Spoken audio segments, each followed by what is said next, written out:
नमस्कार दोस्तों। आज मैं लेकर आई हूँ एक पारिवारिक कहानी जिसका शीर्षक है बहू की कीमत। अगर यह कहानी आपको अच्छी लगे तो प्लीज हमारा चैनल सब्सक्राइब करें।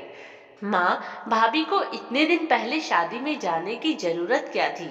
यहाँ आपको और पापा को कौन देखेगा?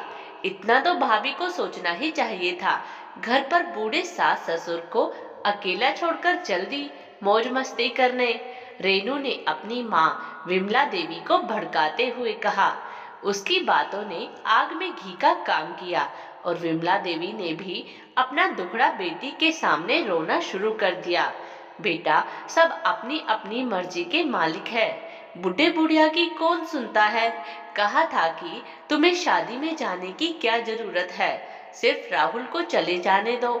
लेकिन तुम्हारा भाई राहुल जोरू का गुलाम बना फिरता है। उसने मुझे जवाब दिया, माँ, सिया को कहीं जाने का मौका मिलता है क्या? अभी तक तो घर बाहर रिश्तेदारों के यहाँ के सब शादी ब्याह आपने ही निपटाए हैं। वह तो सिर्फ घर गृहस्थी और बच्चे ही संभालती है। घर में फिर भी कभी भी उफ तक नहीं की। अपने मायके भी नहीं जा पाती। जब से उसके मम्मी पापा नहीं रहे तो वहां भी तुम लोग नहीं जाने देते हो। कहते हो जब माँ बाप ही नहीं तो वहां जाके क्या करोगी? माँ, आखिर वह भी इंसान है। उसे भी अपनी जिंदगी जीने का हक है। बताता तो ऐसे है जैसे उस पर अत्याचार करते हैं। ऊपर से कह रहा है कि रेनू दीदी का घर यहीं पास में ही तो है। आप लोग अकेले यहाँ कैसे रहोगे? उसे बुला लेना। बेटी, अगर फुर्सत मिले तो थोड़ी देर के लिए यहाँ आ जाना। विमला देवी ने बड़े प्यार से मनुहार करते हुए अपनी बेटी रेनू को कहा। लेकिन रेनू ने साफ कह दिया, माँ, मेरे पास फुर्सत नहीं है, मैं नहीं आ पाऊंगी। भाभी को फोन करके कह दूंगी कि जल्दी वापस आ जाए, अपना घर संभाले। मैं अपना घर संभालूं या फिर आप लोगों को संभालूं? रेनू ने अपनी माँ को सीधे सीधे जवाब दे दिया। विमला देवी जी खिसियाते हुए बोली, हाँ हाँ ठीक है, तुम अपना घर संभालो, हम अपना देख लेंगे। पीछे से विमला देवी के पति माँ बेटी की सारी बातें सुन रहे थे और अचानक से बोले, आज फिर बेटी की बातों ने आग में घी का काम किया है। तभी बहू के लिए ऐसे बोल बोल रही हो?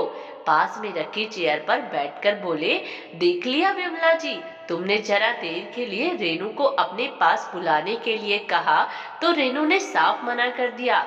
रहती यहीं पास में ही है, तब भी एक समय का खाना भी नहीं बनाकर भेज सकती और ना ही तुम्हारा हालचाल पूछा। उसी जगह अपनी बहू को रख कर देखो, जिसे तुम पराया खून बोलती हो। हर चीजें हमें बैठे बैठे पहुंचाती है।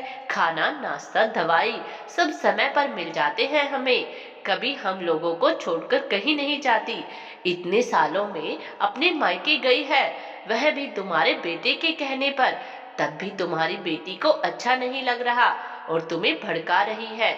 इतना ही अपने माता पिता से मोह ममता है तो यहाँ आकर रहे हमारे पास।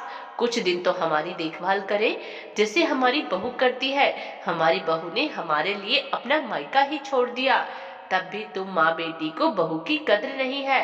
एक औरत दूसरी औरत का दर्द समझो, ना कि उसकी दुश्मन बनो। अब विमला जी को बातें समझ में आ गई। कहने लगी, हाँ जी, सही कहते हो आप, काम बेटी नहीं बहू ही आएगी। फिर बेटी की बातों में आकर बहू से क्यों बिगाड़ना? थोड़ी ही देर में विमला जी अपनी बहू सिया से फोन पर कह रही थी, अभी यहाँ की चिंता नहीं करो, रोज रोज तुमसे जाया नहीं जाता। थोड़े दिन और रुको, यहाँ हम सब ठीक है, सब संभाल लेंगे।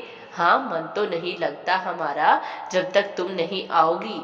आज सासू माँ की बातें सुन सिया को भी लगा कि मम्मी जी इस बार तो बातें बड़े प्यार से कर रही है। शायद ननद की बातों का कोई फर्क नहीं पड़ा अब की बार, वरना तो ननद की बातों में आकर माँ जी भड़की हुई सी रहती है। चलो, माँ जी को समझ तो आया, वही अच्छा है, देर से ही सही। मेरी कीमत तो समझ आई। और मुस्कुराते हुए सिया ने फोन रख दिया। दोस्तों, आपको यह कहानी कैसी लगी कमेंट्स बॉक्स में जरूर बताइएगा। धन्यवाद दोस्तों पूरी कहानी सुनने के लिए।